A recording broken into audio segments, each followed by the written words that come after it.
So in the past few lectures, we learned a bit about some of the basics in D3. In this lecture, we'll learn something called data join, which is how D3 intakes and renders data on the screen.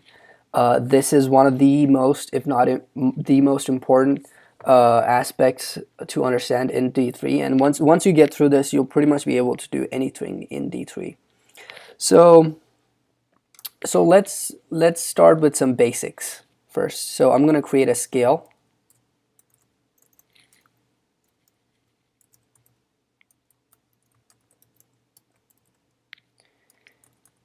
And I'm going to give its domain from 1 to 5. Remember, the domain is the data space. And range from, let's say, 0 to 200. Remember, range is the pixel space.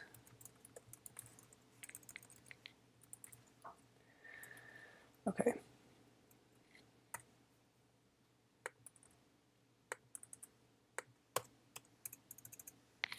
Also, let's insert an SVG element into our object model through D3. Let's see how that works. So D3 can actually handle, add, remove all kinds of elements from the screen. Sometimes you might want to do it this way, sometimes you might not, depending on how you set up your project. But let's see how we can add a new SVG element onto our DOM using D3.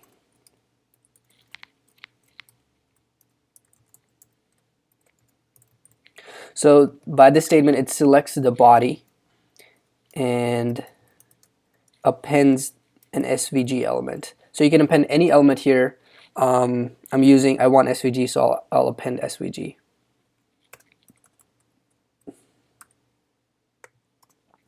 And then SVG has attributes height 250,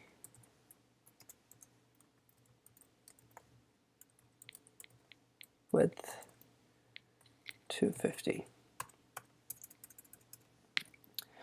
Okay.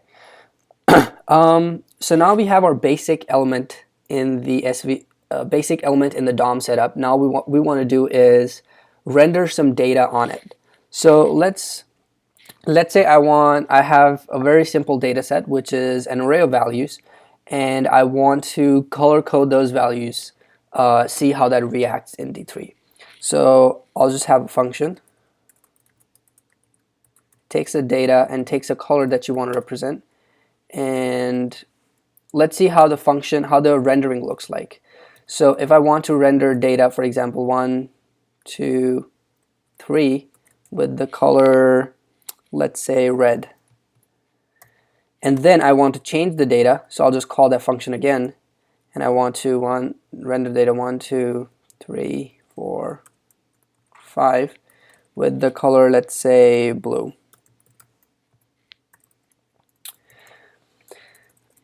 So these are the 3 and 5 data points. Remember, we cannot go more than 5 because our domain is from 1 to 5. It will cause weird errors, but it will wrap around if you go above 5. So to render the data, first we need to select. So with D3, it has the concept of don't tell the data what to do, but bind the data with the objects and tell the objects what to do. So I'm going to type the code and I'll explain it how it works. So I want the data to be represented as rectangles.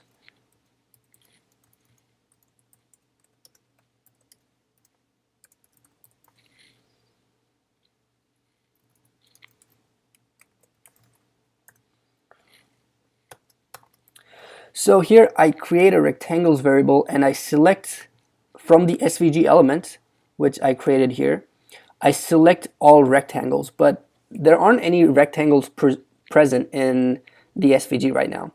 That is correct, but how D3 works is when you give it the data element, it would render the data into these rectangles once it sees how many data points there are and how to work through them. And then you can give D3 how to enter those elements into the SVG tag. So for example, so when SVG is entering these elements, when D3 is entering these elements as rects into the SVG, I want to do this part. So I want to, at each enter, I want to append a rectangle. I want to give it a couple attributes. So X is scale. Remember the scale we created here? That's how the X coordinate will be decided.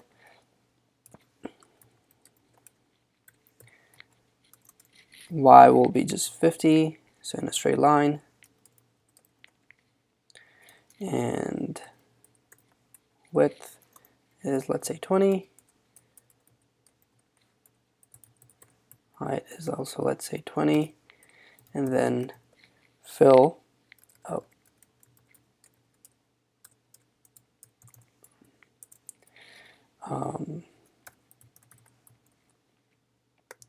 So let's just run it with 1 and see what happens. So it gives out 3 red rectangles, which is what we kind of expected.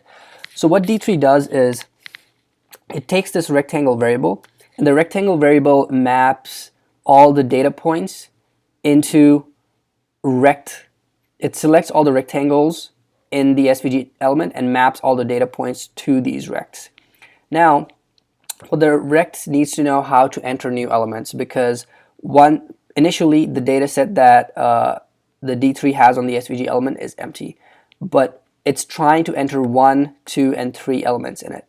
So to enter, we need to tell D3 how to enter new elements. So we tell it, hey, enter. For enter, you need to append a rectangle with these attributes. That's exactly what it does. It creates 3 rectangles with color red that comes from here, and with all these attributes. Now let's say I want my data changed. So instead of the data being 1, 2, 3 right now, the data is 1, 2, 3, 4, 5. Let's see what happens.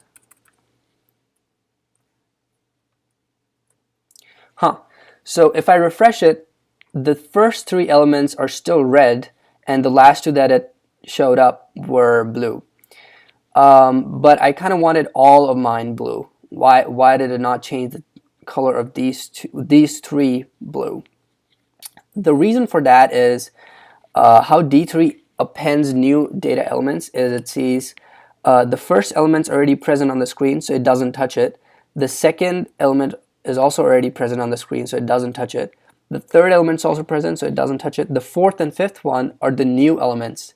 So as it enters those elements into your SVG tag, that's when it colors them blue. So the first 3 elements, even though they're present, SVG doesn't touch them because it thinks that you're not entering those elements, but you're kind of updating those elements, which is what we want. And for that, we have another tag called merge. So what merge does is, when entering new elements, it merges the attributes that you want to enter into the elements that already exist and the ones that you're entering currently new. So it'll be easier if I show you how it works. So when I merge, for example, these 2 new elements, what I want to do is I want to merge them into the rex variable. And now whatever happens after merge happens to all the elements that have already been present and that have entered newly. So the elements that have entered newly and the ones that are already present, I want to change their X value first, and then the color.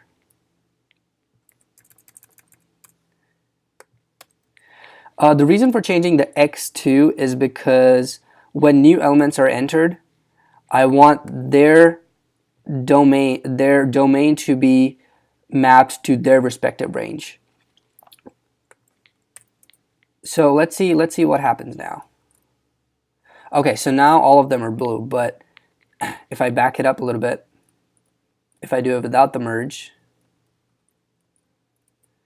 half of them it's going to be 3 reds and 2 blues because the 2 elements are being added newly. Also, as we exit, so for example, if there are less data points and the new data set contains more data points than what previously had, the new data points are entered and merged into the old data set. But for example, let's say if this function was rendered before, now the previous data set has more data points than the new data set. So let's see what it does right now. So as we can see, like the first element had 5 blue and the new elements had 3 red. But for some reason in the new data set we didn't have these 2 data points, but in the representation D3 still presents these 2 points. The reason for that is, although we have told D3 how to enter and how to merge new elements, we haven't told D3 what happens to the elements that get dropped. So another function for that's really important is rex exit remove. So rex exit tells D3 that, okay, when my elements are exiting, do everything that comes after me. So, but just what I want to do is I want to remove those elements. So let's see what happens now. So now as I remove those 2 elements, as I remove those 2 data points in my data set, those 2 elements get removed too. But you can add other attributes to it. For example, let's say the elements that get removed, I want to color them yellow. So let's see what that works. So I don't want to remove them, but I want to color them yellow.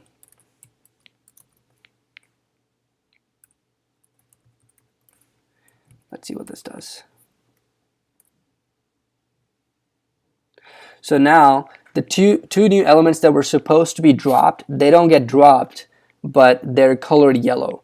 Ideally, what happens in real life data sets is you kind of want to remove those elements, but just an example, you can do a lot more with the elements just other than just removing them.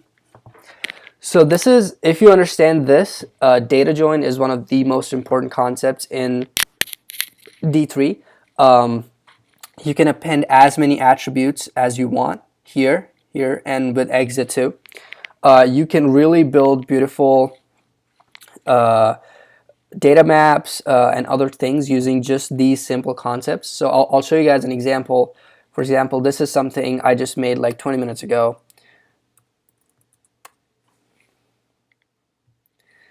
So all this is using is enter, merge, and exit. But now, if you would notice closely, as the new elements are entered, they are dropped from above and their color is green. They are merged into the current line of elements as they change their position. So the new elements come in a already set position, but the merged elements get their positions changed. And as the letters are dropped, they go down and then they're removed. So I'm using something called transition, which is it transitions from 0 to fade. It transitions the opacity of the letters from 1 to 0, which basically means it's completely opaque, to 0, which means it is invisible. Doing this is not that hard. It's just you have to have some CSS knowledge and HTML knowledge, but the concepts just build up on enter, merge, and exit.